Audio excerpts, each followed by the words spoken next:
management techniques. So I think I'll just dive deep into, I will immediately dive into the presentation that I have tried to prepare for you all. So it's a little bit different in the sense I'm going to discuss about therapies and techniques which are not main core conventional medicine techniques or medical care techniques. So how to use the same to distress our body and mind is the question. But I think first of all, we need to establish which the answer to the question which most of the people have in their mind, that does these therapies work or not, or what are they? Just give me a minute. Yeah. And a gentle reminder, even before we start this journey that we are going to take in next 2 hours, don't forget that we are the miracle that was created with only a single cell.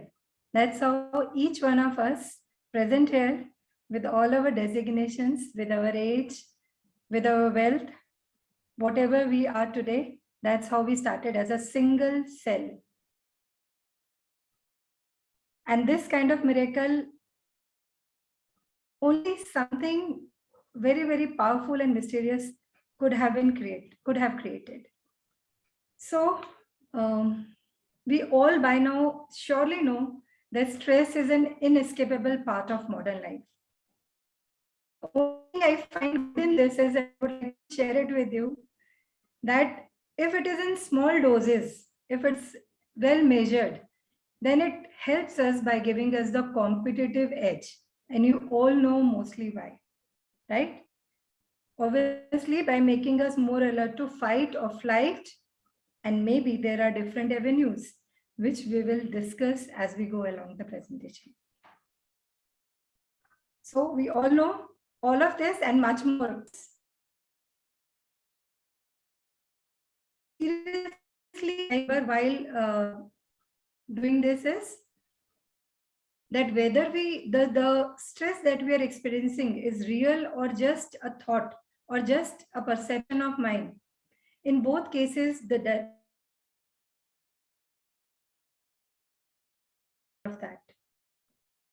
So even though I know there is very less chances that this area right now where I'm sitting can be struck by a powerful earthquake, yet at times I may worry myself that what if I die suddenly if there was an earthquake in this area, just in a random example. And second point, that each and every one of us, so I'm going to try to, I think, give some relief by all these things, that each and every one of us have their own elastic limits to stress, both in terms of degree and the type. So what stresses me may not stress you at all. The amount of pressure or the amount of whatever experience I had, the quality of the experience I had, it may stress me, but it may not stress you. And in every case, whether a particular small event is stressing me a lot, or even if it's already, my stress bearing capability is already more, it can be recalibrated with the help of holistic alternative healing therapies. So this is my main point today.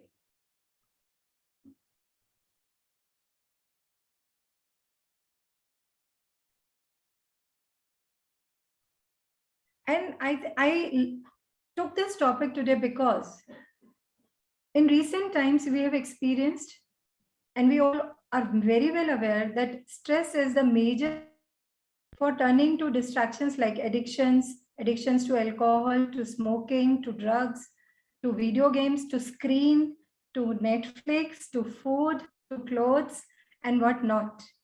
Even anger and shouting, I would say that also turns into a kind of repetitive addictive behavior at times. And also in last couple of years, we have heard news that people are driven to suicide because of lack of assistance and support, because they could not manage stress in their lives. So that is why I thought this would be an apt topic to talk about today. Now, I think, I'm not sure, but maybe in the last few days, you guys have been focusing on a lot of conventional things. So what is the ultimate solution to this thing that we are talking about? I think there is no ultimate solution like that. But yes, what I can make you aware about is, and probably you all are, that there are alternatives to pills, to labels, to various exercise and diet programs that we follow, and above all, free advice that we all get in every situation. And that solution somewhere points to in the direction of alternative healing therapies.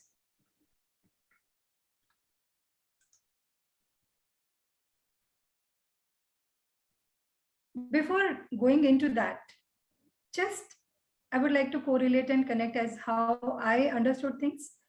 And I may be thinking very differently, in the way that I'm already practicing these things. And I would say it's not that I believe in these things, but I know that alternative therapies work.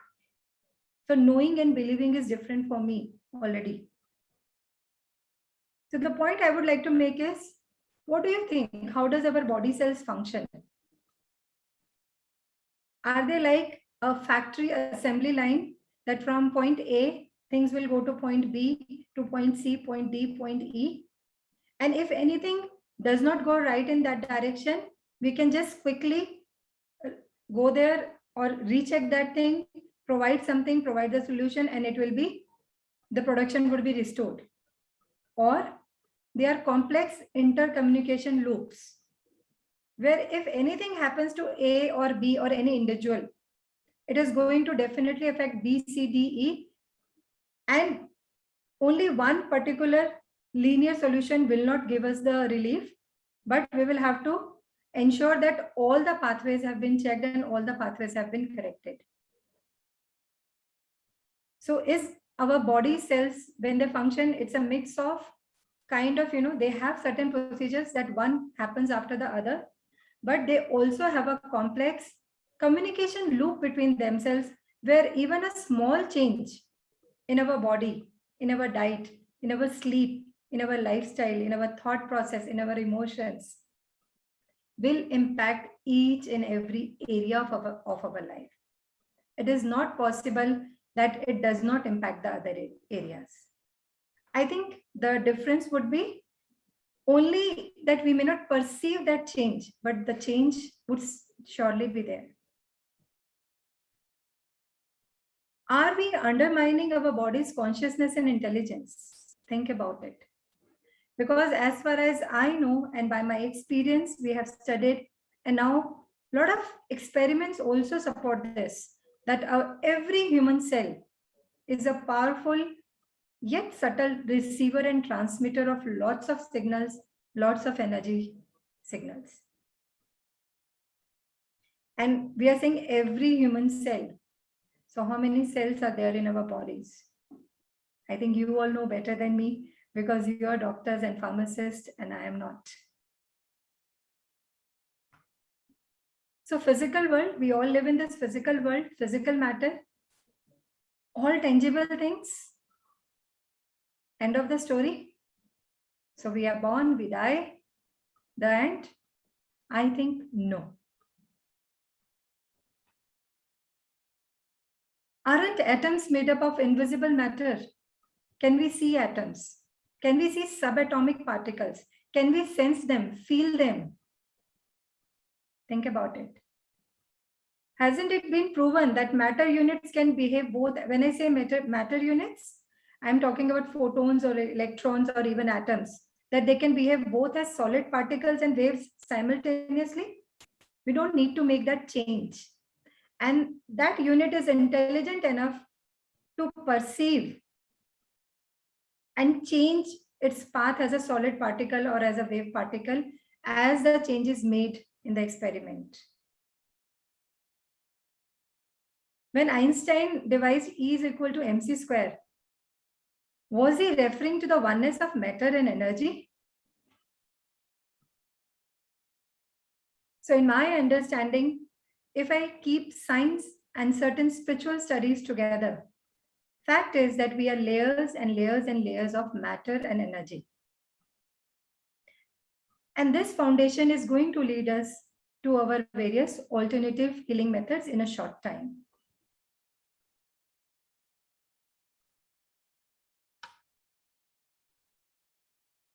So having said a little while ago that there is subtle matter that is present, and it can behave like a particle also and like a wave also. So when we talk about our physical bodies, I don't think it will be very difficult for us to also understand or at least take as a hypothesis that all physical matter, that is our physical body, is also interpenetrated by other grades of finer matter. Or there would be certain other characteristics that we may not be aware of about our physical bodies. What is this matter I'm talking about, this subtle matter that I'm talking about? This matter, these matter, I would say, are created because of different levels of vibrating energies or frequencies that are present all around us, within us, everywhere. And each one of us, in every single cell of our body, at every point, have all these grades of matter coexisting in that space. To further elaborate, what I'm trying to establish here is that we just don't have a physical body, but along with that, we have several other bodies, and I have listed only 3 here. And I'm saying 3, even though you can see 4 names, because 4th one is something that we are not very familiar with in the physical level as of now. So etheric body, just next to our, or little less dense than our physical material, is our etheric body, which surrounds us around 3 to 4 inches inside and outside of our physical body.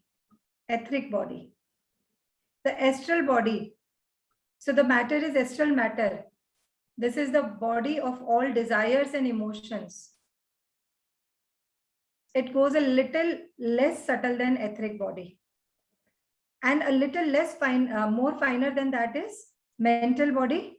And mental body can be divided into 2, the lower manas and the higher manas. So the lower 4 layers of the mental body is where we use our brain, our mind, all our thoughts, all our intelligence, everything is focused upon. And the last one, the higher manas, it is a part of mental body only, but this is a part which generally we access only a long time after we leave this physical body. That means in the earthly terms, we die. And there also we don't directly go to the causal body, but we reside there for some time and then we journey back to the earth. Now this some of you may not find as acceptable, and you don't have to believe in anything that I'm saying blindly or just because I'm saying so. So you may have your own belief systems based on certain things.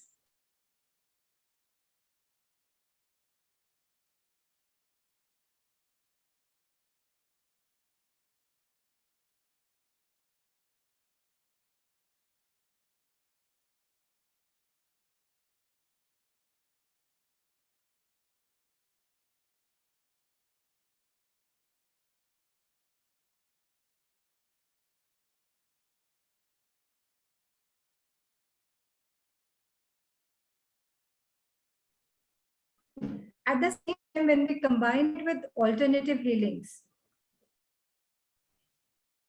we can work on the blocked emotion, on the blocked energies in that area, or a belief system if that might have been the root cause. So we can work on that. And we can try to alter the kind of neurotransmitters that were being produced at that time in the body, which created that conditions.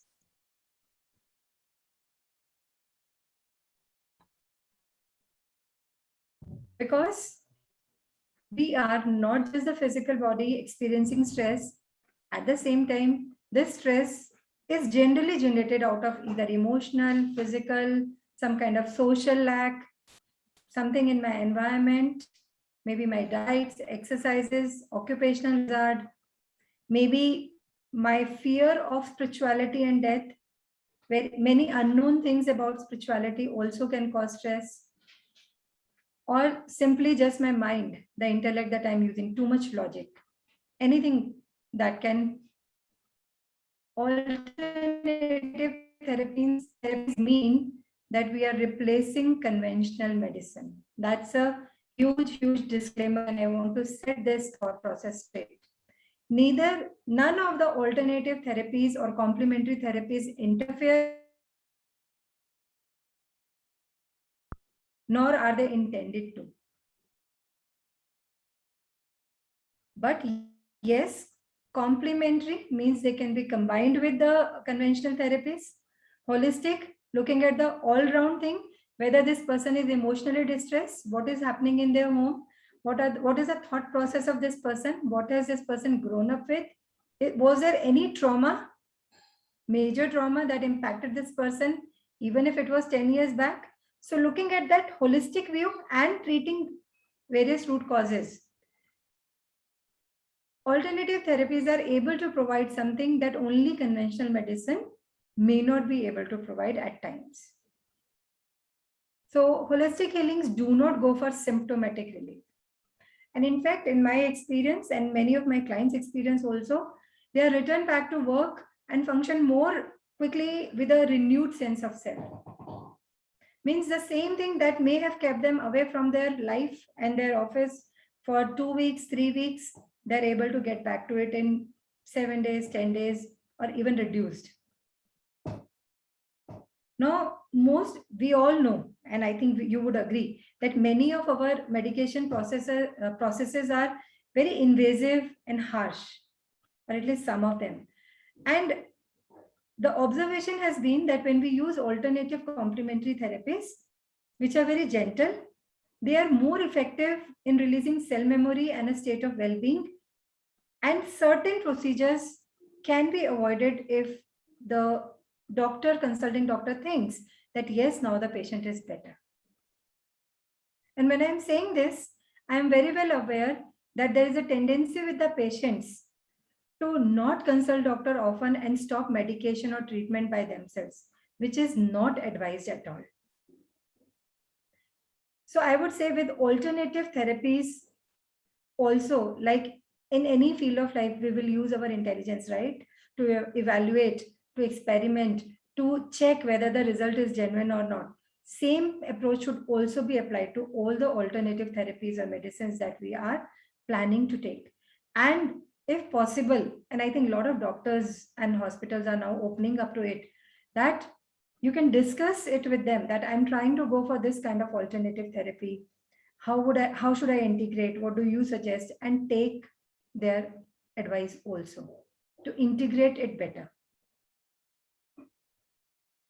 For sure, I know that many hospitals abroad and in India too are now beginning to integrate meditation, forgiveness, and alternative healings into their programs. Now, what are some of the basic principles? Where do these alternative therapies come from? What are the underlying principles? So basically, our body can heal itself. And I think I don't even need to give examples. If there's a small cut in the body somewhere, we don't go rush to the doctor or we apply medicine. Even all of us, I mean, that's a common practice. It gets healed very quickly. If the child falls and scrapes the knee, the mother doesn't rush him or her to the doctor unless it's a big wound. And very quickly it heals. And in fact, you see, children heal better than adults. Right? So that is one principle, that because our body can heal itself, with alternative practices, complementary practices, we stimulate and enhance the body's ability to heal itself. And if we all are alive, and I think this is one of my favorite lines, that if we all are alive, then we have something that should be called the life force. Because if there was nothing called the life force, then why is it at times a physical body or a physical person with a physical body who is still alive is getting the oxygen he needs, is getting the food or the energy or the glucose he needs, is getting all the medicines and chemical he needs. There is a kidneys are functioning because of the instruments attached, the toxins are being removed, and yet the person is just not able to get up, get out of the bed, talk, and function. I mean, theoretically, for me, that should be possible. So there is something that is not there, and that something is the life force which animates every living object, every living creature, even if it's just a plant. Obviously, the amount and the quality is not same as what we have as humans, but yes, it is there.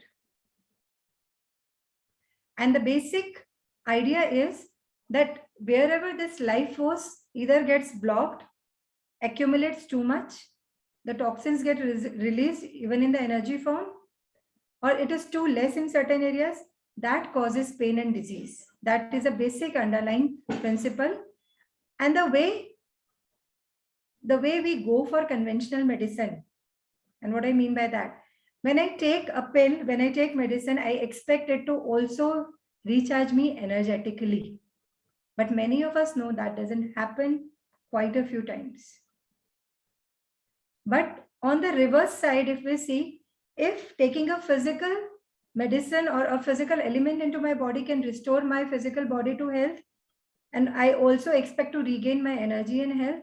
Similarly, if conversely I restore my energy, so shouldn't it bring my physical body back to health? So that is an underlying principle behind almost all alternative therapies, I can say. Another underlying principle is that mind, body, and energy, they are not separate from each other, but they correspondingly affect each other. And I think we all are very, very clear about that. And again, the last one is my second favorite, I would say, but generally I can't decide it's the second or first. So the principle of vibration and frequency. Because I love to quote Einstein here, which you may have heard several times, but that is the truth. Everything is energy, and energy is all that there is. What is not energy? And even though I personally have not been able to study quantum physics to that extent, yet the little attempt that I have made, I think quantum physics says or tells us that even the most solid object in front of me is virtually empty. There is space, empty space, and empty space, and empty space, as per quantum physics. And we all know the reason. And the second favorite here in this is what Nikola Tesla said. If you want to know the secrets of universe, and I would like to add not just universe, but your secrets of your own body and mind, think in terms of energy, frequency, and vibration, because that is what matters. Can we think of something that is not energy, that is not frequency, and that is not vibration? Right? So based on these principles, if we go ahead, alternative therapies, what do? They obviously reduce stress, but mostly they use relaxation techniques for quietening the mind. They calm your emotions and relieve anxiety. They increase general sense of health and well-being through positive emotions and thoughts. They stimulate sensitive nerve receptors and normalize the body's functions through working on energy channels and field. And I will soon come to this. What do I mean by energy channels and fields? Alternative therapies stimulate elimination of toxins from the body. In fact, our body keeps the score, means our body cells store memories, and there are extensive studies now that are available on this. If you read books by Greg Braden, Bruce Lipton, then Candace B. Pert, and many more. I mean, Dr. Joe Dispenza, they talk about actual biology of which tissue stores these memories and for how long. What surprises most of them and me too is that our body shows an amazing memory storehouse. Means the trauma may have happened years back, but it is still capable of affecting my mind and body today. Or it may have happened when I was just 6 months old child, but it already programs my mind in a certain way where the result that I reaped at that time continues to show themselves even when I grow up and I'm 80 years old. Endless loops. So here I've just given the example of mother-child relationship break. What I mean here by that is, generally we all know that initial years of mother-child bonding is very crucial for each one of us to become healthy adults.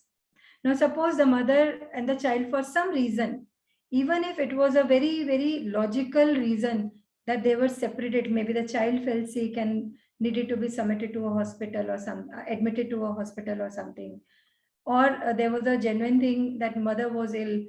So, in spite of the reason, if less than 7-year-old child is separated from the mother for some reason, it has been observed in researches done that break when the child, if the child's brain and mind has experienced and registered that the most loved person or the most security that I was seeking is not there, the perception, how the child perceives the situation might change, but the basic thing that there is something missing in my life, this child, when he grows up, will not be able to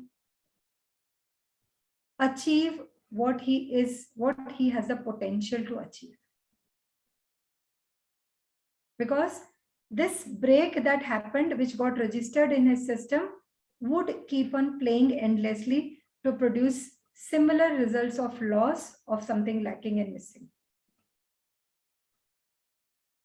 This is just an example. What else?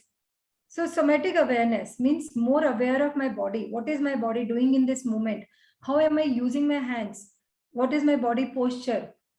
Everything I become more aware of when we undertake alternative therapies.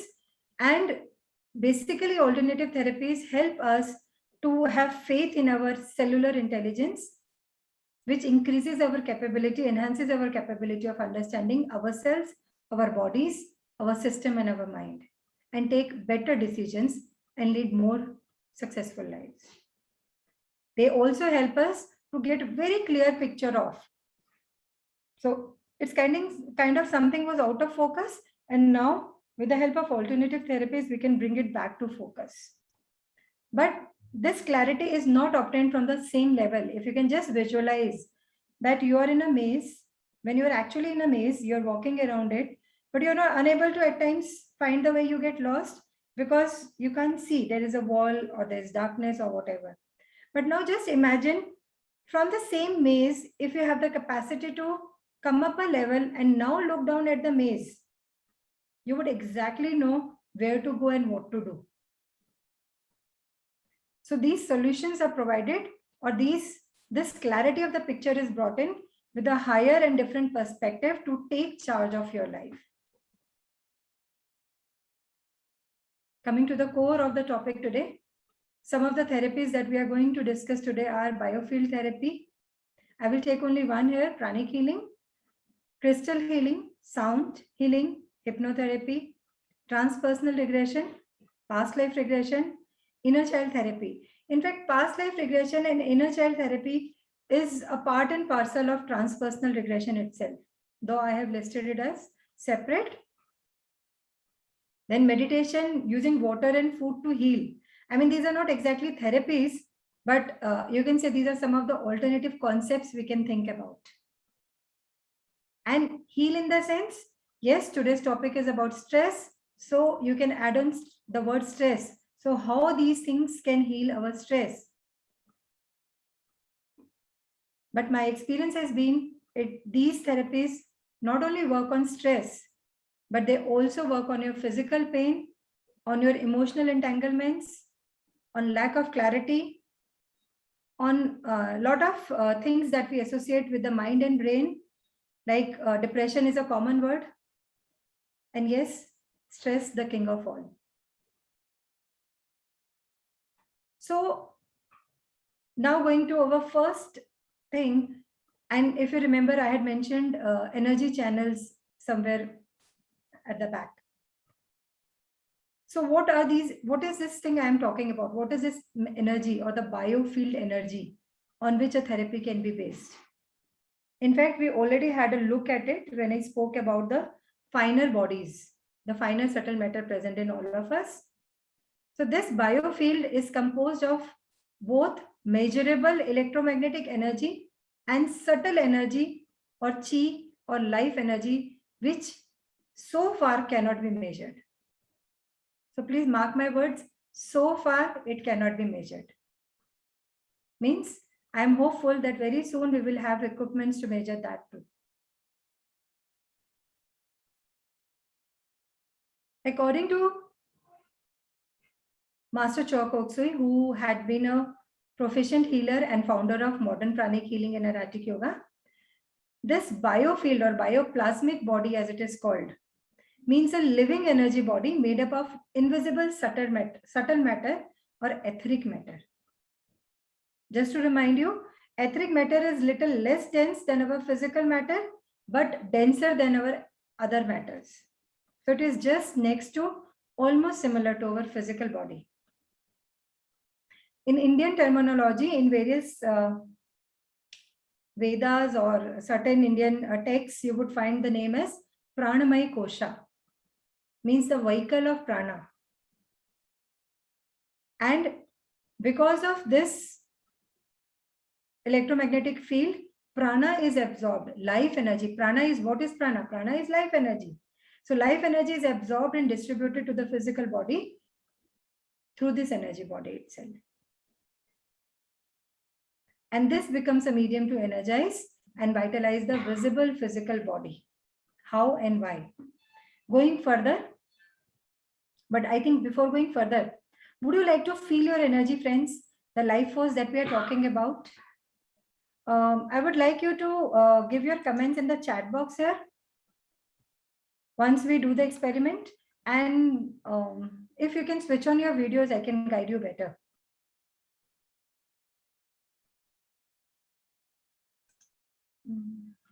Sorry. There's a chat box here. Yeah. Please switch on your videos if you can. And I can change the view if possible. So I can see a couple of you better. Sorry. हाँ वो करा मैंने. I think वो भी presentation होना. Sorry. Yeah. So how do you feel your own bioplasmic energy or the life force that we are talking about? It's very simple. I'll give you the instructions and then you can try it and I'll take the feedback. So you just keep your both hands in front of you and keep them very relaxed. Very, very relaxed. Do not expect anything to happen.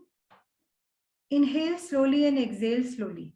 Okay. So just deepen your breath, calm your mind for a second. Just take your thoughts from elsewhere and focus in between your hands. You have to observe what's happening between my hands. And then you have to slowly give a motion, very slow motion, cycling motion to your hands. After, let's say, 7-8 cycles of the circulatory motion, you just make them stationary once again. They are facing each other. And then you start taking them a little bit apart to your shoulders. Take them as far as possible and you bring them back to the point where you feel it is possible. And then take them back again and bring them back again. Since I can't see the videos, I hope some of you are doing it. Otherwise, I know the result is there, but would like to get your feedbacks and answers. Continue doing that till you feel something. And those of you who feel something already, just yes or yes, I felt it in the chat box.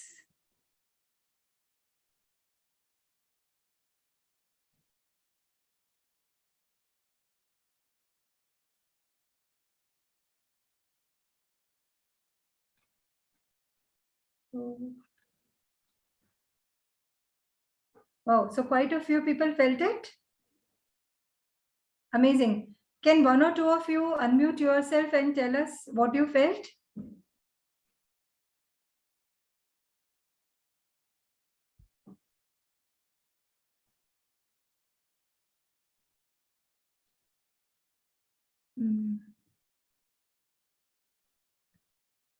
Yes, I can see some names here. Professor Darika Shrikant, Jaideep ji. Can you please share what you felt? Dr. Vaishali. Anyone? Yeah, please, Dr. Vaishali, please. Unmute yourself. You will have to unmute. Do I need to?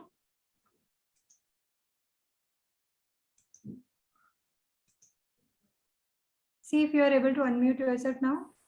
Yeah. Yes, ma'am. Yes, ma'am. So what did you feel? Can you describe that feeling between your hands?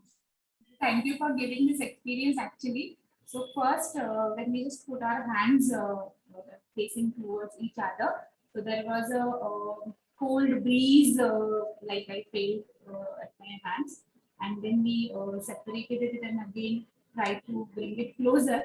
A lot of force, like something was forcing it, so that force was felt, and even when we do it multiple of times. So initially that force was felt little bit when the hands were near, but later on then it expanded. So that. Thank you so much. A beautiful experience. And I always thought doctors and medical professionals would be able to feel this energy and forces better because they're already doing so much of service to patients. No, seriously. Thank you. So what you just felt is your own bioplasmic energy, or in simple terms, which we call as aura or energy. So this electromagnetic field, which is comprised of atoms and photons and so many things, because I am not that much of a science person, so can't say, but I know you guys know much more than me. So if we can feel it without any special preparation, friends, the point here is not that whether one of us felt it or everyone felt it. The point is now science also proves that it exists. And quite a few people have answered that they have felt the force within few seconds. And I think with this point, I can say when we talk about alternative therapies or spirituality, it has nothing to do with religion. It has nothing to do with false beliefs or being blindfolded. Check. Intelligent mind always checks. So I am very thankful to all those who did this experiment with an open mind, because this is what I consider as a scientific approach. Right? So this force exists in and around us. Again, I am repeating my words that this force is there in and around us. Now this force, I'll just put it back. This affects this force that is there in and around us can be commonly called as I told you, aura or just our energy. And it has many, many layers. But what is interesting is that in the therapy called pranic healing, we work on this energy field in something called chakras. So chakras are centers in the same energy field. So you just felt a part of your energy that was coming out from your hands, right? But there are also special centers all over our energy body that are called chakras.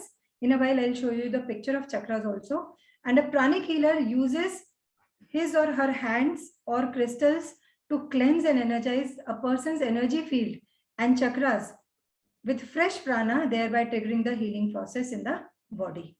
So the idea is that this energy that we feel, it gets blocked because of various reasons. There may be some places where there is too much energy. There may be some places where there is too less of energy. And wherever the energy imbalance goes, over a long time, a physical or emotional or mental problem comes in. Yes, do you have questions? Two people raise their hands.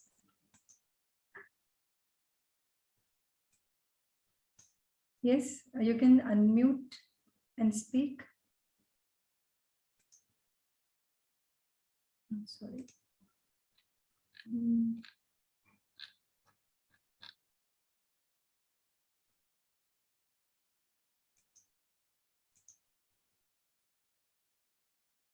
Yes, Dr. Devrao.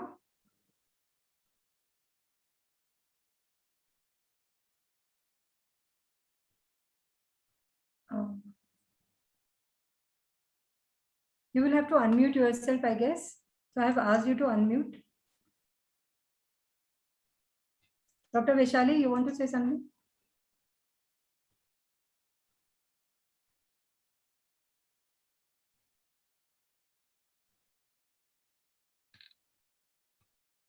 Okay. Please unmute participants. Yeah, I have sent them the invite. Okay.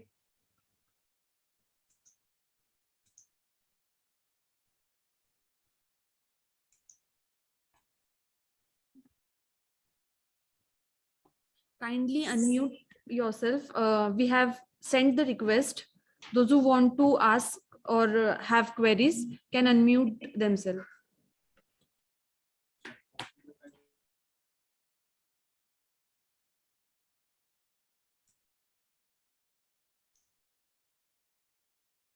Yes, please.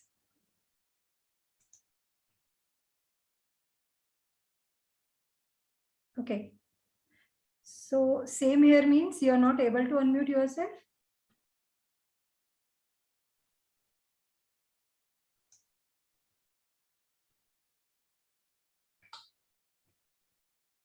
Please use the chat box if you are not able to unmute. But I think now everyone should be able to unmute themselves, right?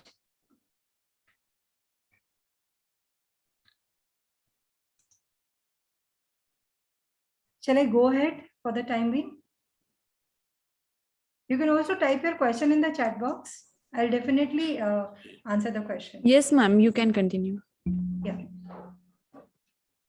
So a pranic healer basically learns to use their, they learn to use their hands to detect this field, to detect congestion or depletion in the body, in energy field, and then cleanse and energize it appropriately with fresh prana, which is available in abundance around us.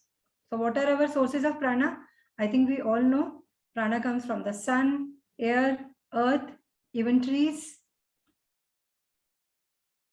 So in pranic healing, basically you can say there are not many techniques, but the basic two techniques, if I need to give it in a short capsule like thing, they cleanse the used up energy or the energy that is accumulated, which is now stale and not working. And then they replace it with something that is totally fresh, which now this fresh energy that they provide to the client's body, this increases their body's ability to heal itself. This works as a catalyst to accelerate the healing process. And I could have used the word that they claim, but now I think with my experience, I would like to change the thing. We don't claim, but it has been observed that pranic healing works not only on physical aches and pains, but they give a good, they form a good complement to many chronic illnesses also, like migraine or cancer or other things, where we can minimize certain symptoms when pranic healing is applied in combination with the conventional healing.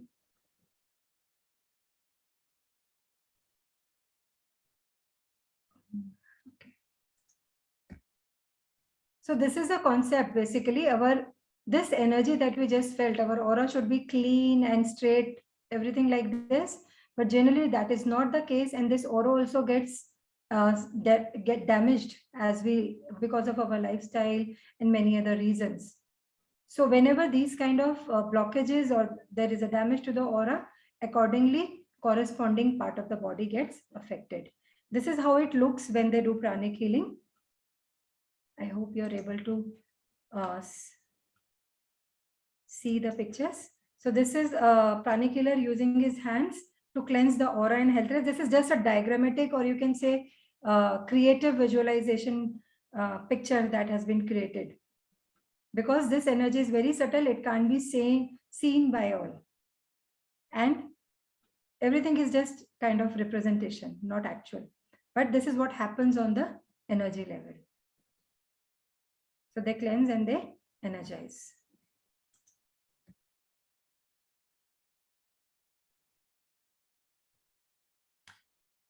Very interestingly, when I teach pranic healing to students, within first 2 hours, in fact, we teach them to see, feel and experience prana. So experience aap logon ne bhi kar liya. Before this today, maybe some of you or many of you may not have felt and experienced this prana at all.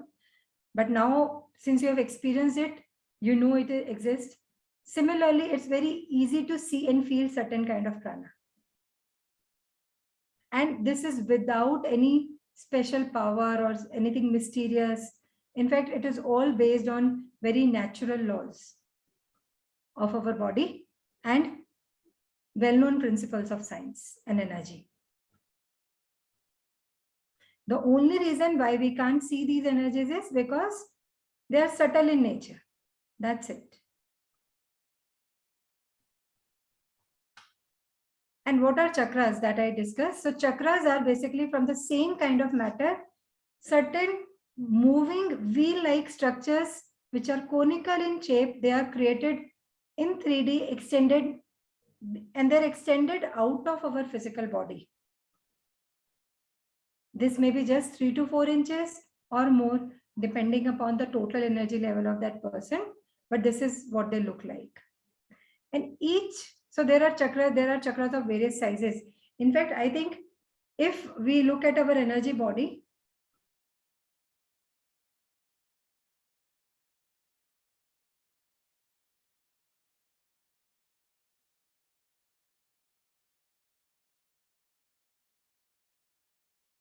very many wheels of energy which are rotating continuously to make things happen in our body. These energy centers, rotating energy centers, are linked to major organs, glands or endocrine glands of our body, enabling the flow of life force into our organs and body. So any imbalance or blockages are cleansed and healing is brought about. What's interesting is when I started studying these topics, being logically minded, I had a lot of questions and doubts in my mind. But again, thanks to science, many instruments like GDV camera, Kirlian photography, as it is also called. And nowadays, these cameras are very, very advanced. In fact, I remember Modi ji saying this in his speech at AIIMS, that many years back, these cameras used to be almost of the size of a washing machine. But nowadays, it is just like a small tin box. I think not even 1 feet. It's just lying there just on my table here. So hardly 6 inches by 6 inches. That's it. But what these instruments can do, now this is just one instrument. When I tried to study what researches have been carried out, there are numerous scientists and numerous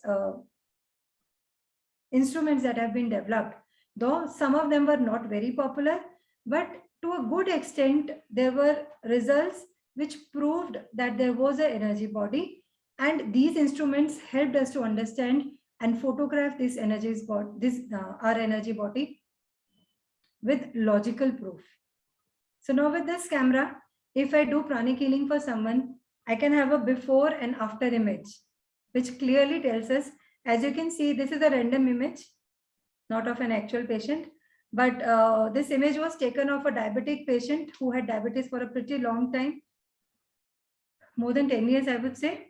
And after 10 or 12 sessions of pranic healing, his aura was restored to what it was. And I have many such examples which I have collected in my practice of last 10 years.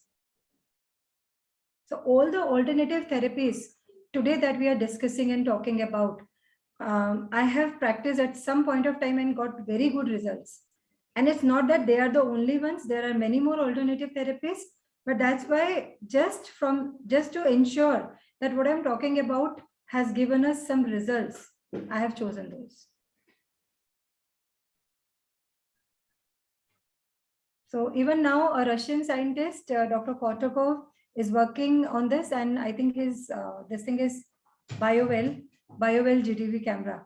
So in case you are interested in this more, you can study all this. Google, I think nowadays Google is very helpful in certain areas, but yes, there are books also written by various people who are doing their research papers also that are submitted by people who are trying to integrate spirituality, medicine, subtle energies, and how we can have an integrated approach to our health, especially dealing with stress. So most of these blockages, it is seen ultimately, even if it's a physical condition that we are working with, it goes to some kind of stress that was generated in the body, whether it was emotional or just mental, work related or lifestyle related. And once the root cause of stress was removed energetically, person started to feel better. So this is one. How about the sound and words? Because in between, I also quoted Nikola Tesla that we should think about vibrations and frequency and other things. So what about all these frequency and vibrations? I think the most common thing that we are familiar with is sound and word. Like even now when I'm speaking, sound is there, words are there, and each word that I'm speaking has its own frequency, has its own energy, and it is impacting the entire environment, not only in the room that I'm present in, but now also all of you in some way, because these vibrations are also traveling to you. Interestingly, when a healing sound is shouted, it has an explosive effect on the diseased energy or any blockage that is there. And when done slowly or almost inaudibly, there is a slow, gradual expelling of diseased energy. This is what has been observed. But we all know that various frequencies, when they meet, they have various type of impacts on each other. They may enhance each other, they may cancel each other, they may neutralize each other, or there might be not much impact. But when doing research on sound healing, it was observed that when two frequencies are brought together, the lower frequency rises to meet the higher one. And that was something very, very interesting. So raising the vibrations, raising the frequencies, that is how it all came into being. And interestingly, rate of vibration of our energy body can be increased to help the body to heal faster. So higher the frequency, the better would be the healing frequency. And this is done by pranic healing also. This is done by sound healing and all the other alternative therapies that you can find these days. So sound healing. The type of sound healing, you will find there are many variations to it. The one that I have been exposed to and I have experienced and experimented with is these specially made Tibetan bowls, but they can be done with tuning forks, they can be done with gongs, special type of bells, or other vocal instruments. But basically the idea is, if whole universe could be created with sound, then why can't we be healed with sound? Because ultimately, sound is also frequency and vibration. We are also frequency and vibration. Sounds interesting. I think experience is what made me put this here. So when for the first time I experienced sound healing, the only thing that I remembered after half an hour session was that my mind is totally blank. It was devoid of thoughts. I had to make an effort to think. And I'm not saying to think logically or intelligently. Obviously, I was able to do that once I walked out of the room. But all the excessive thoughts that I was having were completely gone. And once I learned this with an expert, I realized my heart chakra opened so much I mean, you all would agree, and I will share a personal experience here. Generally, whenever children grow up, like they are 25, 30, or even beyond 20, at times they also feel awkward to hug us, and we also feel awkward to hug them, even though, and it becomes more so if it's a mother and son relationship or a father and daughter relationship. Even though love is there, but sometimes physical touch and physical hug may not be so prominent in many Indian households. But I realized after a 2 day, because lot many healings happened for me during the session as I learned it, I realized the first thing that I could do once I came home was I could hug my friends, I could hug my family members, my son, and be very comfortable, like, you know, how we used to be in childhood. We will not think logically. And again, researches have been done, okay, a bit away from the topic, but researches have been done that when human body is touched lovingly, it heals and it grows better.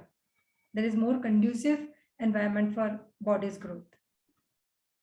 So sound healing could create that thing. Now, just a point to think, again, I know you guys know this thing better than me. Ultrasound technology, certain equipments of physiotherapy, they are all based on frequencies of sound only. And some of you who know it better, certain frequencies can be used to regenerate tissues or heal pain or other things, to unclog arteries and things, right? I just included this point because it was new to me, but I knew it's not going to be new to you. So wanted to give something familiar to you guys. So sound healing is an extended approach where we intend to heal something and then we use these bowls and produce frequencies in a particular pattern. Sometimes the pattern is there, sometimes it's just intuitive, and we observe changes in our condition, physical condition, mental condition, emotional well-being in all ways.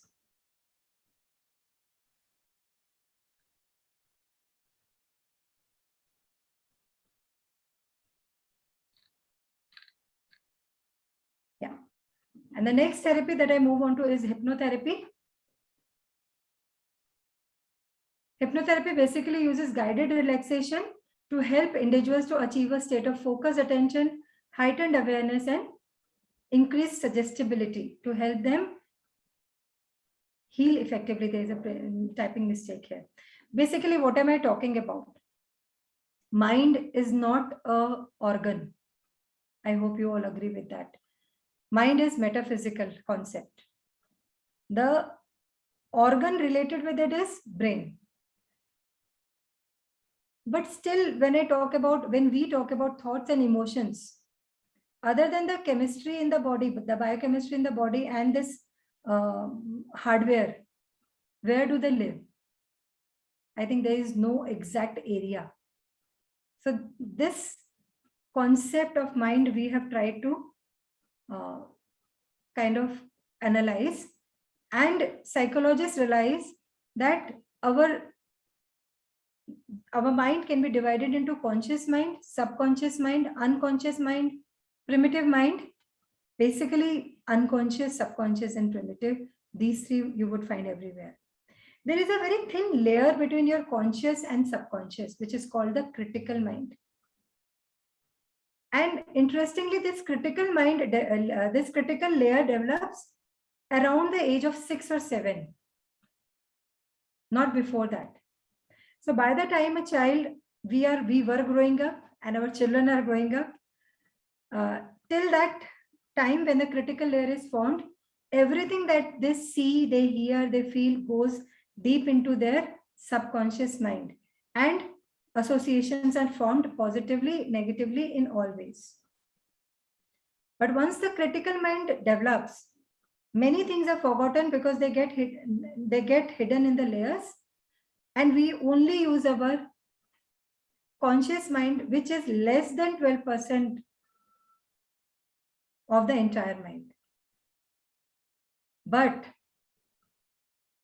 the subconscious mind is stronger than the conscious mind, and most of the reason, logic, analysis, decision making, willpower, every experience with the external world that we have is driven by this 88 or more.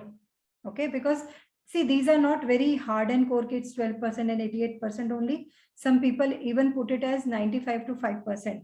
But nowhere is the doubt that subconscious is the hidden portion, like only the tip of the iceberg is visible and rest of it is hidden inside. But it is these files hidden in the subconscious mind that drive everything. So however nicely I might try to fight or work on a particular condition, till that subconscious file is cleansed and worked with, the results may not be very successful. And I'm not saying this is there in all the cases, but in quite a few cases. So hypnotherapy helps us to assess those files and to kind of, recreate those files, to break free from those habits, those memories and feelings, break away from those patterns, certain so-called values which we may have picked up, but they no longer apply to our modern lives, certain perceptions, certain behaviors. And this can be done very nicely with the help of hypnotherapy, where the setting is almost like the client and the therapist are in a very relaxed environment. Therapist helps the client to relax with a script, brings down this critical filter, or you can say not brings down, but open this critical filter enough to allow work on the hidden subconscious files. Correct them, put the right positive thing in, and then close the filter back again. And slowly this thing, subconscious mind, then strengthens the program, that new program that has been established to help the person live a better life with new patterns, new habits, new perceptions, and much more open belief system.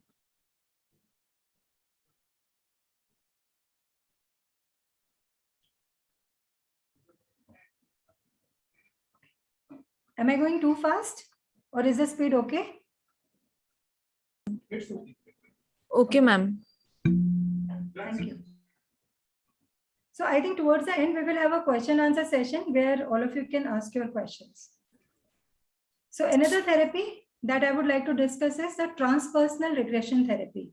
Now, very interestingly, till 4 or 5 years back, I only used to call it past life therapy and inner child work separately and hypnotherapy separately. But as I continued to study into this area, I realized that this all can be combined under the umbrella of transpersonal regression therapy. And when I use the word transpersonal, I mean other than just the mental thoughts and experiences, it also takes into account certain spiritual or hard to believe experiences or thought processes that a person goes through. You may call them supernatural, but I think they don't are supernatural. And ultimately, whether it is inner child, past life, or transpersonal, regression, what does it mean? Literally, regression means reliving former experiences, recalling your experience. And we all have such good and bad experiences which are kind of stuck in our mind and memory, which we keep on recalling and reliving those moments, but they also keep us stuck in the past. And this is where this past keeps on bothering us. So even if it was a happy past, if I'm always longing for that happy past, I would never be able to reconcile my present with it. Isn't it? So in regression therapy, the therapist helps the client to relive former experiences. Sometimes these experiences may be forgotten or even repressed. And what do I mean by forgotten or repressed? Generally, when a client comes in, we have a counseling and discussion session with them. And we ask them whatever problem area they had chosen to work upon that day, we ask them to consciously go back and tell us all the good and bad things related to that problem. And many a times, in fact, 100% of the times it has been observed that during the actual session, things come up which afterwards clients say, I had totally forgotten that. It was not even in my mind. Did I actually do that? To give you a very, very exaggerated example, but it's a very real example. In a group session, one of the females remarked that she had totally forgotten about a abortion she had almost 25 years back, for whatever reason. But during the session, because that abortion procedure was the root cause of her problem area that had chosen to work upon, it came up. And she said, I just don't know where it came up from. And then she recalled one after the other, consciously later on after the session, that yes, after that, this has happened and that has happened. And then she could correlate that event, that incident with so many other things in her life. That is forgotten. What is repressed? When we make a conscious and to some extent subconscious effort to totally put that down, or someone threatens us not to tell anyone. So many a times our mind totally represses it, and that is why it is forgotten. Many complaints like fear, depression, relationship issues, sexual problems, many bodily complaints, phobias, they can be relieved by both hypnotherapy, transpersonal regression work, and such therapies. What happens is that this repressed or forgotten experiences contain emotional and mental baggages which keep us in the loop. And unless and until that emotional wound or that emotional baggage is healed or get rid of, it keeps on triggering the responses of the mind and body, which we call as disease or the problem.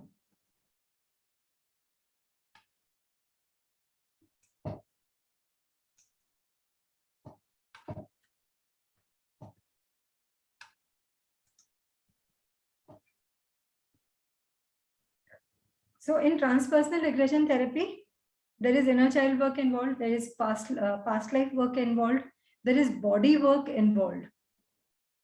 Because body is the only tool in present that we can use to release the past that it has been storing inside. Past life regression can also be a standalone therapy at times. But now I think because I'm already working with the advanced part, the transpersonal thing, where we take the problem through the body, we go into whether it was a past life, whether it was an inner child of this present life or anything else. So I prefer that. But at times, yes, direct past life sessions are possible. And there the client realizes that the answer to his or her current problem lies not in this life, but an apparent past life. Please mark the word that I have used apparent past life, because almost every client has asked, is this story real? Is this experience real? And my answer always is, I don't know. But did it make you feel better? Yes. Was any symptom released? Yes. Was there a corresponding change in your life? Yes. Was there a shift in your relationship? Yes. Then how does it matter whether it was real or not? But to be very frank, if I talk about statistics or the experience, not statistics exactly, many of the past lives that people report may not be true, genuine past lives, but some of them may be just imaginary. But quite a few of them are real, genuine lives that they have lived. Obviously, I think my journey into this work started with Dr. Brian Weiss's work, and then Dr. Newton Kondaviti was my guide for quite a few years. They still are. And then I learned more. And then I realized there is so much of work that has been done in this area. And we just keep on ignoring this, putting it on the back burner because we are too much caught up into the physical experiences, the material world. Because see, whether we believe in past life or not, it doesn't matter at all. Why? Each one of us is aware. The only real thing is that there was a day before which we did not exist. Our physical body was born. And there is going to be a day on which this physical body is going to not exist. We all are going to die. So what are we worried about? What are we trying to work on? So past life regression also provides answer to many such queries and questions in our mind. And for the therapy to happen, belief in reincarnation is not necessary.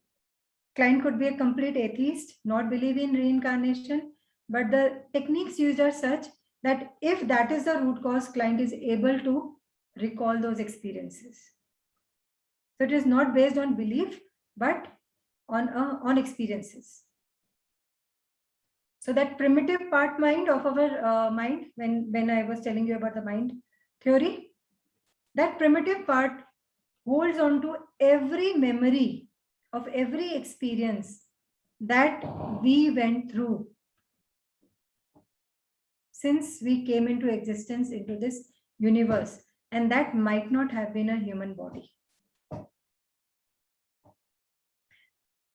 So transpersonal regression, as I already mentioned, includes elements which are not directly from our physical body and personality, but they might be psychological experiences, telepathic experiences, mystical experiences, and many other such experiences.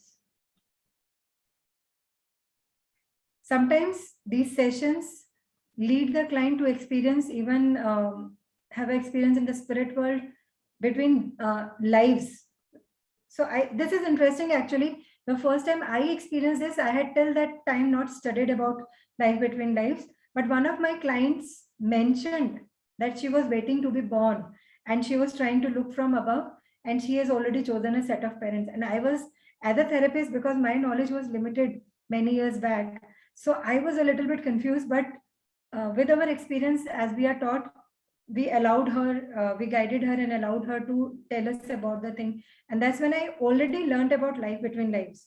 And later on in my advanced studies, when I learned about it, it was an amazing experience.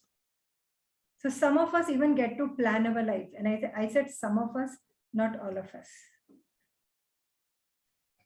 Okay. And understanding of rebirth and the karmic liabilities can help us understand and lead better lives and release many part of our stressful existence.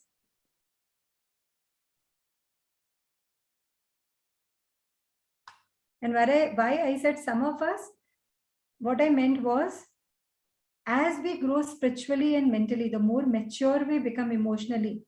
So more emotionally stable we are, more spiritual growth we have, the better we can process our mind and thoughts, the more clarity of thoughts we have, we get more amount of free will to experience to exercise in our lives. Even in the same life also. And this you would also, you also might have experienced, but not before that. Like how a first standard student, he is bound with rules, and 11th standard students, many of the rules are relaxed in a similar way. So all this understanding, these kind of therapies help us to totally eliminate our stressful memories. And the inner child work, I think pictures are saying more than I can talk about. Those frozen moments of our life. And when I say inner child, I do not mean that only till a certain age. So if you are 50 today and something happened yesterday, so you have an inner child who was 49 years and so many months old. Means what my body, what age and whatever experience and what my body is today, anything before that, if that moment is frozen as a personality, that is what we call as inner children. And we all know, dil to bachcha hai ji, in a positive way, yes. But in a negative way, it never allows us till we heal, till we find, first of all, till we find. Because इन बच्चों को, अपने अंदर के बच्चों को ढूंढना बहुत मुश्किल होता है at times, not always, at times.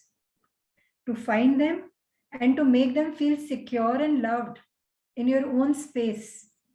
Because these inner children are not about the other person or anyone else, but these are the stressors within ourselves. And to make them feel secure within our space is a, yes, I would say complicated and tough task, but it brings great relief to many of our fears, worries, tensions, and whatever stresses us out. And the reasons why we created these inner children would be numerous and various. Long-standing depressions can be healed sometimes. Fear of loneliness, break in relationships, not being able to have stable relationships at all. Many kind of mental problems or stress-related problems can be healed with the healing of inner children.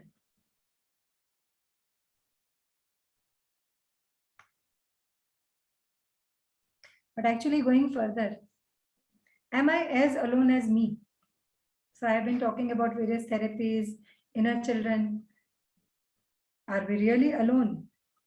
I think this diagram says it all. Even though I may be alone, but behind me are my two parents. Behind them are my 4 grandparents. Behind them their parents. And this is only till a few levels. If your family, you have known, or you know that your family has existed for generations and generations, how much power do we have behind us? And why am I talking about this power in alternative therapies? The genes that I'm carrying today as a single person, isn't that the sum total of all those people who were behind me? Science and alternative therapies combined together can also help you to understand those hidden historical patterns and narratives that we may be holding totally unconsciously, which may be creating the pain, the anguish, the stress, the disease, which is impacting our life.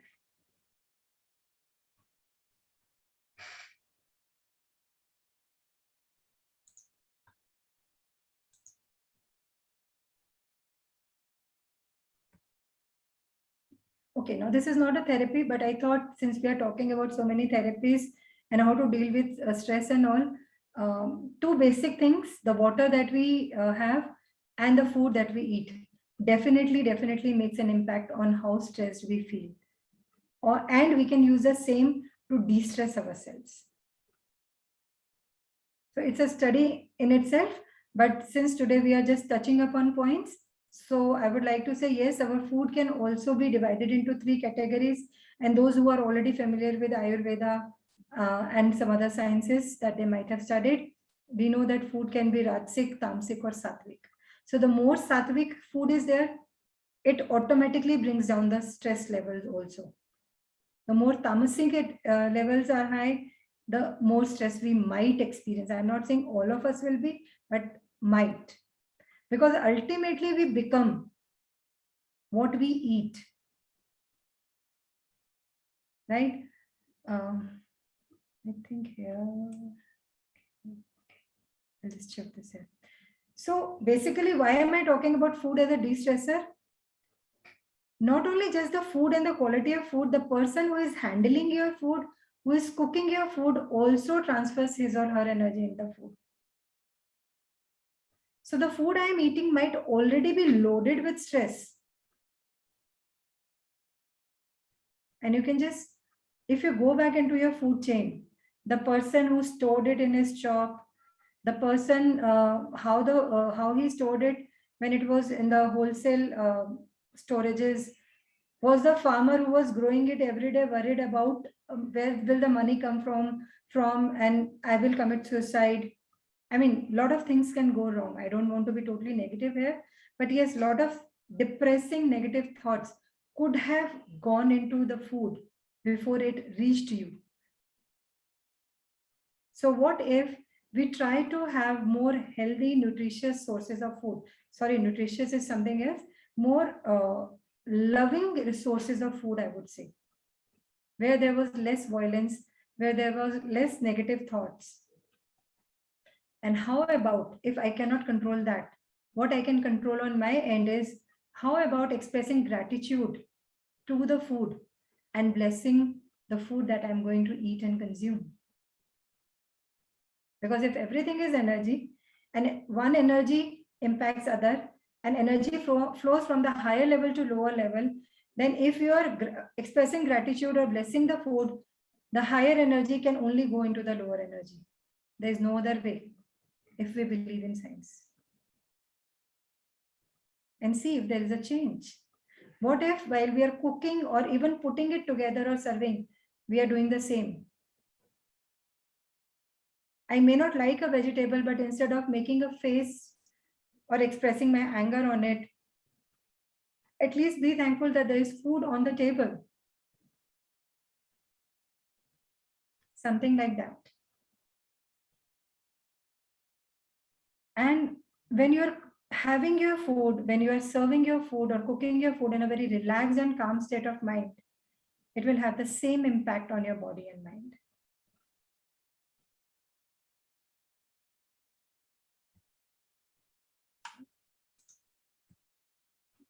Then the water.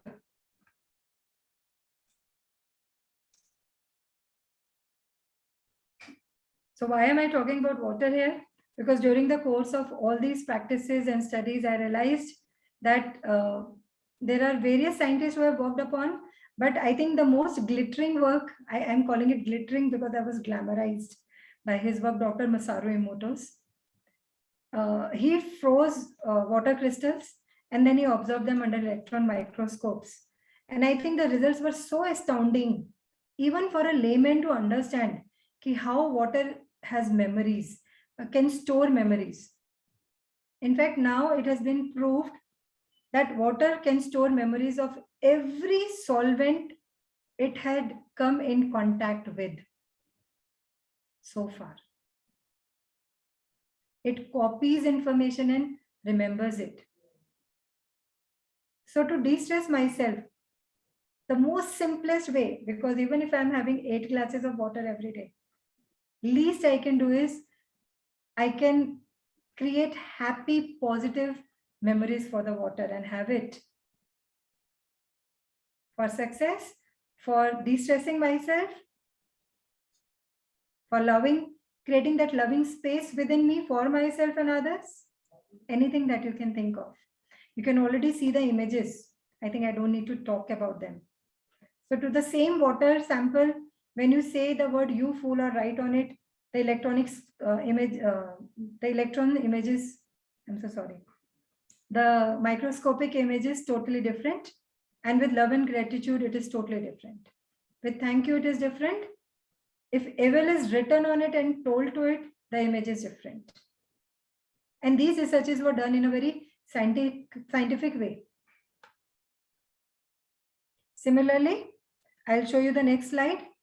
There are many more available in his books. He has written many books. If you can find time and energy, please do so. So in the water of one dam, this is the image that they captured after their experiment. But when the same water was sprayed upon by a group of monks, the resulting image totally changed to a beautiful crystal. So if I'm saying nice, peaceful, loving words to my water, which is totally within my purview to say that, right? And I think quite a few of you might already be familiar with the concept of structured water that is available to us nowadays. So all the water that is stored in our house for drinking purposes, you can study about structured water, how certain bonds in the water are changed to make it more digestible and less acidic and things like that, having a positive impact on your body and mind to de-stress. You can also do that in your own space with the water you are having. The same water bottle from which you are drinking. You don't need anything special. This is about meditations. You all know the benefits of meditation, I think better than me. And you may have been discussing and studying about the same. So I think I don't really need to read this list. The only thing that I want to say here is, please go into what is meditation. Don't go by the name or the technique of the meditation. Pick anyone that you find, okay, this is what I can practice in my life regularly. So it may be as simple as the breathing, observing your breathing technique as used in Vipassana, where you don't do anything, but you just observe your breath. It could be something where there is a lot of exercising involved. It may be a guided meditation. It may be a twin heart meditation as taught in Pranic Healing. It may be a Reiki meditation with symbols. It may be some meditation with crystals, creative visualizations. It may be your meditations with angels. I mean, there are, I think, hundreds and thousands of models available. It may be a awareness meditation. It may be a Zen meditation, mindfulness meditation, whatever technique you follow. It doesn't matter. What matters is how often you practice it. Do you give it time in your daily routine to practice it or not? And what impact is it having? After a few experiments, I realized I did not gel with all the meditations, but a couple of them worked better with me because of the impact they had on me and because of the time that I could devote to them in my day-to-day life. But one thing is for sure, that something as simple as meditation can be used to totally de-stress yourself. I think the biggest mistake here people make is they try to do it by themselves without any guide. Because number one, nowadays, a lot of techniques are available online, books are available. I'm not saying they are wrong or bad. Why you need a guide or a group to practice it with is about the impacts and results it is having. And if it is not working for you, switching on to something else. Or to recalibrate certain aspects. That is why a guide is needed. Or sometimes when you go into certain experiences or certain challenges, which your mental, emotional, or even physical body can bring in front of you. That is where you need the support group or your guide. But once again, do not think that a spiritual person, I would not say spiritual person, that a religious person and a spiritual person is same. And meditation and spirituality and religion are same. These are totally different. So there can be meditation techniques based on religion. There can be meditation techniques based on spirituality. There can be techniques where there is nothing spiritual. Like your breath. Do you think your breath is very spiritual? We have been breathing since the day we have been born. How much attention do we pay to it? But the entire practice, and it's a powerful practice of meditation, which is based on just your observing your normal breath. So study about it, find out, and then decide.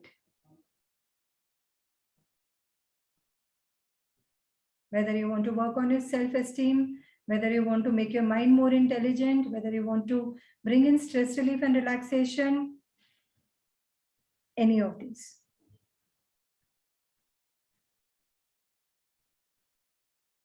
And going ahead, healing with crystals. Crystals are naturally occurring stones, or you can say semi-precious stones. And there is a whole lot of variety available. Now, once again, there are a lot of controversies, whether it works, whether it doesn't work. I would say, first, experiment and then pick on something. What science tells us, they have a special structure. We can study that structure. There's a special study, gemology, in which you study all the formations of crystals. Now, because of that structure, they get imbibed with certain properties. But the basic underlying fact and principle is every crystal has consciousness of its own. And crystals can help unblock balance and direct the energy where it is most needed, even de-stress. Certified healers, especially pranic healers, they know how to cleanse this stone and program also to enhance their energy for de-stressing, for taking out or absorbing negative energies or lower grosser energies around in and around us. So yes, crystals can also be used. This I did not include earlier, but I think this was as a last thought, because I hear many people discussing, "Aaj maine sapne mein ye dekha and then this happened. What meaning does it have?" Dream therapy can also help you to de-stress. If you study certain symbolisms, what a particular symbol that you saw in your dream means to you, certain signals that because ultimately dreams are produced as a byproduct of cleansing of our minds, of processing all the information, what is happening between the conscious and the subconscious and the critical filter, वहाँ जो भी game चलता है उसकी वजह से dreams हमारे को याद रहते हैं, and that's how they are formed. So they are kind of images, thoughts and emotions that we see with our closed eyes. But once we learn to understand them or take help to understand them, they may convey important messages and also help us to understand ourselves better, which ultimately will de-stress us. And I think for today, I have spoken enough, and we have around 20 minutes or more with us, in which I open the floor for questions, any queries. I'm so thankful to all of you for your time and attention today. Yes, please. So I think you guys can unmute yourself and I can stop sharing and we can discuss. Yes, ma'am. Thank you so much for such a beautiful session. I hope everyone is cherished with the session. I announce that this session is open for question and answer now. Ma'am, there is one question in our chat box. Yeah, please. Those participants who have question, please drop the question in the chat box. So, ma'am, the question is from Meenal, ma'am. What is self-discovery? What is self-discovery? Yes, ma'am. Okay, now the question is very small, but I think the answer is the most profound, and it has taken me even a 1 day or 2 day seminars to just touch upon this topic.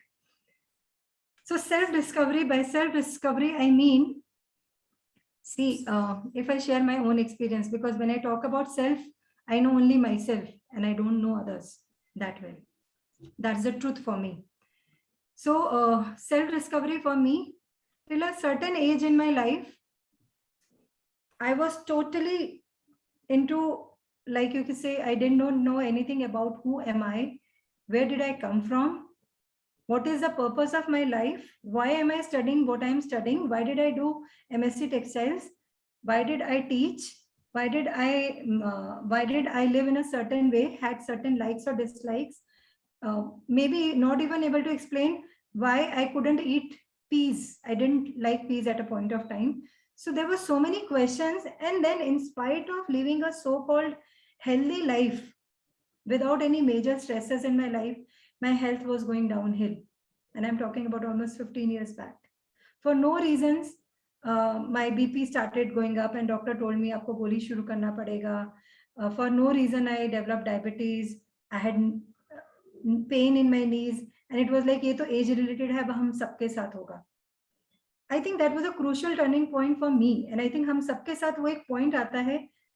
The only thing is, वो किस age में आता है varies with all of us. For many of us, it happens when we are 60, 70, retire हो जाते हैं, कुछ और करने को नहीं होता. Then we think, अरे मैंने क्या किया पूरी life में. But I have also seen increasingly in last 5 years that a lot of youngsters who are just 15-year-olds or 20-year-olds coming to me with questions, "Ma'am, what is life about and how do I know myself better?" And for me, it happened somewhere around middle age, 35, yes, in my late 30s. So as I said, all these questions. So from the age of 35 or 40, where I was at that time, if I am going to be living till 80, next 40 years, Am I that typical person who is now only going to be in demographics, that so many people have knee pain because of this? Typical housewives goes through this. A person who is going through this kind of stress would happen this too. I think that was the point of self-discovery for me. All this, I started looking for these questions. How did I get this physical body? What was this journey from that single cell to complicated being? Why do, actually, you may laugh at this, and I'm sorry, I'm not making fun of anyone, but as a normal person, when I was watching movies, और especially जब हम अमिताभ बच्चन और सबकी बहुत emotional वाली movies देखते हैं कि कोई भी बीमार होता है तो सबसे पहले घंटा मंदिर में जाके, so what is this? Why would a doctor, and we all love to watch these movies, and ultimately we also hear whenever grandparents are admitted or something कि आप साथ में थोड़ा सा भगवान का नाम भी करवा लीजिए, पूजा पाठ करा लीजिए. हम उसमें बिलीव करते होंगे नहीं करते होंगे, but we go for those things. So my point of self discovery was, who am I? Why would I like to go for a prayer? Why would I like to eat this food?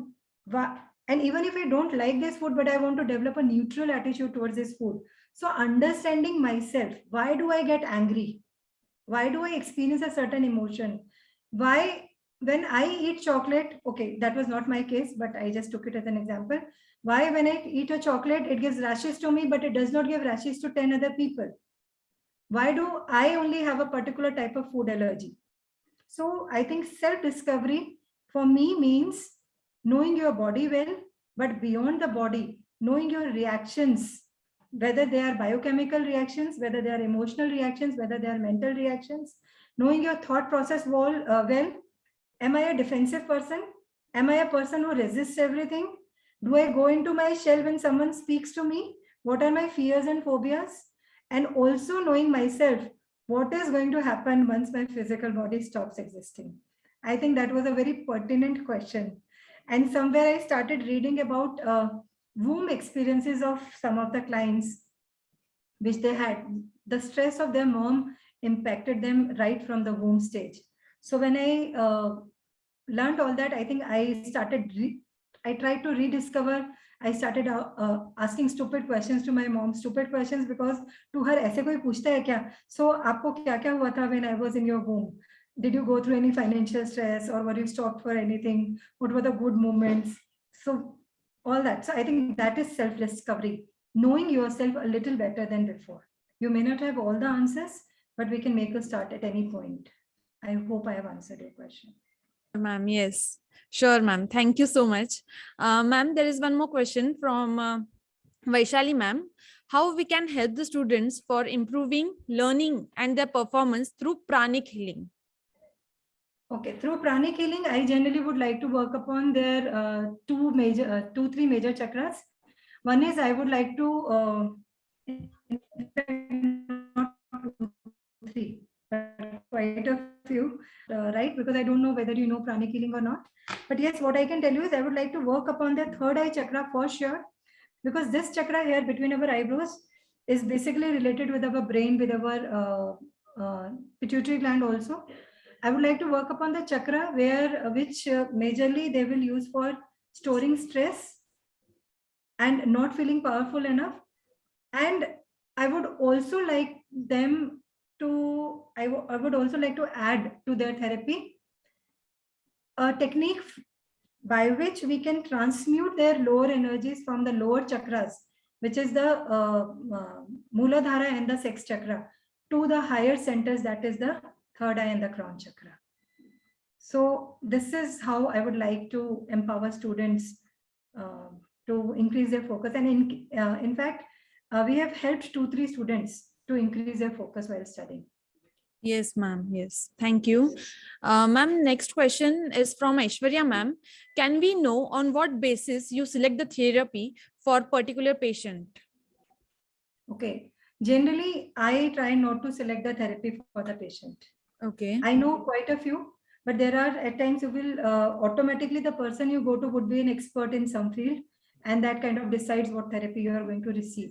Some therapists do say that you do this only, as there might be certain money matters might be involved in which a person might be gaining more, but I think that is not the end of a true therapist or healer. So I generally educate my client about the therapist that is available here. I let them choose according to the time and the money and the result. So I give them like 15 to 20 minutes demo sessions on request, and then they can choose after that. Or if they still ask me, I generally ask them, can you go for something like energy healing, like whether Reiki or pranic healing or something like that, which works, someone else is working on your chakras and you don't need to do a lot of mind processing, plus combine it with something where you consciously work on your mind, like hypnotherapy or past life therapy or transpersonal regression therapy.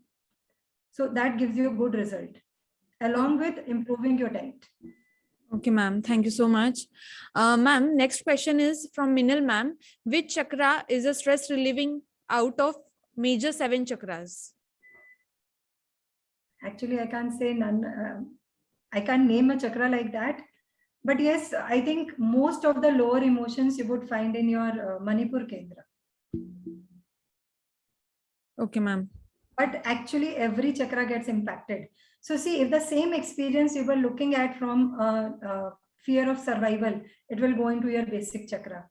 If the same experience you were experiencing from very intellectually something knowledge based, or you trying to see things clearly, it will go into your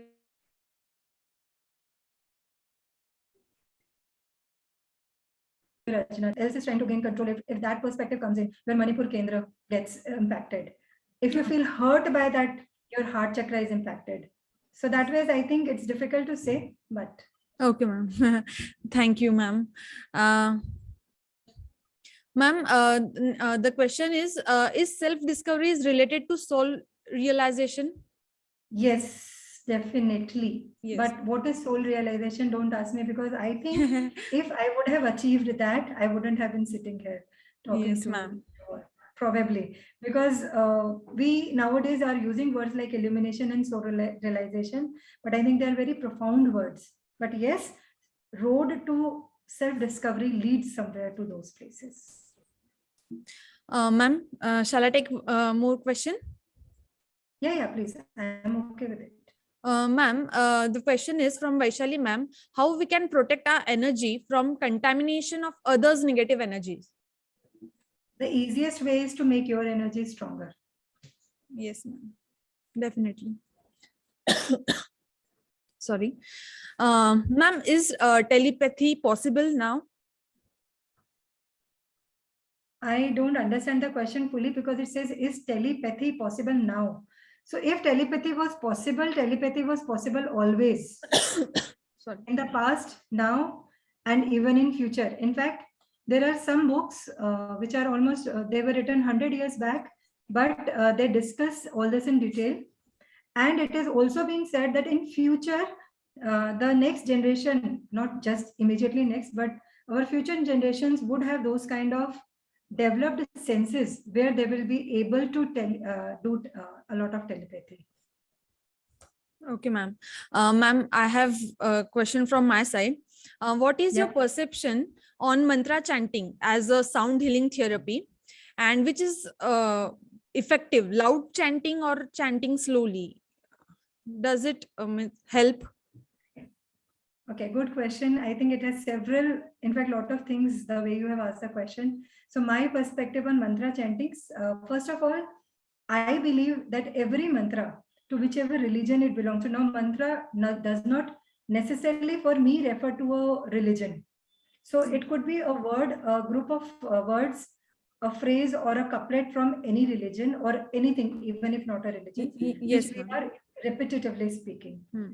So some of the mantras are very, very old, like they have existed for centuries.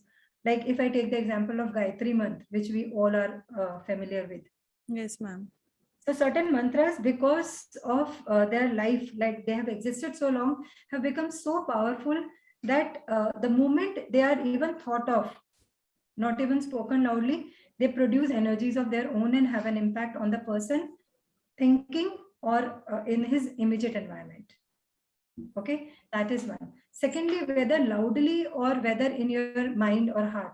I think if you are talking about personal gain, it really does not matter. Yes, ma'am. It really does not matter. But yes, if I'm trying to, and I think I may be totally wrong on this because I think I'm just answering this part totally intuitively, that if I'm trying to influence my entire house, Hmm. and if I'm chanting it to a reasonably loud enough Hmm. frequency, so I may be able to at least physically impact a lot more area, probably. But this might also be untrue because if your thought form is very, very strong, Hmm. it will matter on your power and energy. But I think both are equally good enough to bring about changes within yourself Okay. and the growth parameter also. And what was another part of your question? Sorry, I've forgotten. Means which one is effective, loud chanting or chanting slowly? Yes, ma'am. That I answered. Yes, So ma'am. I You thought answered that. Yes, ma'am. okay. Yes. Ma'am, there is a question from Kavya, ma'am. I have, ma'am, how to overcome from negative vibes around us? I think you have answered this, making ourselves Actually, yes. powerful. So Yes. yeah, so we can make ourselves strong enough. I already answered that in short. Yes, ma'am. But I think ultimately, see, if you believe again in lot of scientific principles, uh, I am not telling you about the principle right now, but in short, we receive and transmit information, and there is law of attraction. So whatever is within me, I attract similar incidents and people around me in my environment. And I've also in my practice seen that as we change within and change our inner thoughts and vibrations, everything in my environment also picks up pace and changes accordingly. So self work is the work that is required to Yes, ma'am. overcome any negative vibe around me. So self work and then making it stronger enough, because energy and will always flow from a stronger and bigger source to a lower source. Thank you so much, ma'am. It was lovely interacting with you all. Thank you, Thank you ma'am. so much. Ma'am, I would like to summarize your session with few points. Ma'am has beautifully illustrated that every single cell in our body is a powerful and it's a miracle. Ma'am has started the session with this. Other than physical body, we have etheric body, astral body, mental body, and casual body. Then ma'am has explained about tools to experience the life. Ma'am explained alternative does not mean replacing conventional, complementary, and holistic alternative therapies, but it offers something that drugs and psychotherapy alone do not work. Ma'am explained us about basic principles of alternative therapies, like stimulating and enhancing body's ability to heal itself, corresponding effect of mind, body, and energy, principle of vibration and frequency, increased somatic awareness. We should think in terms of energy, frequency, and vibration. Ma'am highlighted on alternative therapies, like first biofield energy, through which ma'am with her short experience, participants have experienced it. Biofield energy, pranic healing, then sound healing, hypnotherapy, then transpersonal regression therapy. Then ma'am have also focused on diet, which means which type of diet affects our thoughts. Then on water, like water, it memorizes and remembers it has ability to copy the information, both thoughts and memories, emotions. Ma'am has shown the images of water before and after offering the prayer. Ma'am has briefed about benefits of meditation, what are the scope of meditation, and how it is helpful to complete distress ourselves. Ma'am also told us about healing with crystals and about dream therapy. Thank you so much, ma'am. I would like to thank Mrs. Archana Agarwal ma'am for sharing her knowledge, her experience, her client's experience, and her valuable time with us. Ma'am, I kindly request to accept a virtual bouquet on behalf of our principal, Dr. P.D. Chaudhary sir, and our coordinator of Atal FDP, Dr. Bhushan Pimpre sir. Thank you. Thank you so much. And thank you for your presence here and listening to me with an open mind. Yes, Thank you, ma'am. everyone. And also kindly accept our virtual certificate. Sure. Thank you. Thank you, ma'am. I take this opportunity to thank ma'am and all the participants for attending and cooperating with us. I conclude the session here. Thank you. Bye, everyone. Thank you, ma'am.